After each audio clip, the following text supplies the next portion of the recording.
السلام علیکم سامعین، 3 رجب المرجب کی تاریخ شروع ہو چکی ہے، 25 جنوری ہے۔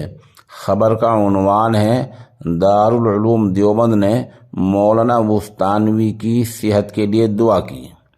اس سلسلے میں ادارے کے محتمم اعلیٰ جامع شریعت و طریقت حضرت مولانا مفتی ابوالقاسم نعمانی دامت برکاتہم نے مولانا غلام محمد بستانوی کے صاحبزادگان کے نام ایک خط لکھا ہے، وہ میں آپ کو سنا دیتا ہوں۔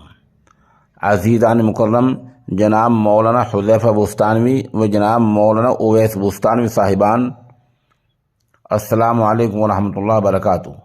آپ کے واٹس ایپ اور سوشل میڈیا سے والد بزرگوار اور ہمارے شورا کے اہم رکن حضرت مولانا غلام محمد بستانوی صاحب مدد لہ العالی کی مسلسل علالت کی اطلاعات مل رہی ہیں۔ اس سلسلے میں میری فون پر بھی گفتگو ہو چکی ہے۔ حضرت کی مسلسل علالت سے تشویش ہے۔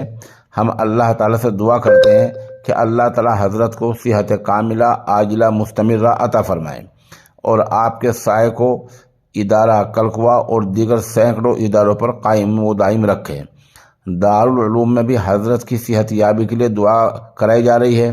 حضرت کے مفید مشورے اور آپ کی سرپرستی مجلس شورا میں بہت ہی اہمیت کی حامل ہوتی ہے اور آپ کے پائیدار فیصلے ادارے کو قوت اور استحکام فراہم کرتے ہیں۔ ہم اللہ تعالیٰ سے دعا کرتے ہیں کہ وہ حضرت کو مکمل صحت عطا فرمائے اور آپ آنے والے شورا کے اجلاس میں صحت یابی کے ساتھ شرکت فرما کر مفید مشوروں سے نوازیں۔ والسلام، ابوالقاسم نعمانی، محتمم دارالعلوم دیوبند۔ یہ حضرت محتمم صاحب نے ایک خط لکھا ہے جو میں نے آپ کو پڑھ کر سنایا ہے۔ اس سے اندازہ ہو سکتا ہے کہ علمی دنیا اور خاص طور پر علماء طبقہ مولانا غلام محمد بستانوی کی صحت کو لے کر کس طرح تشویش مند ہیں۔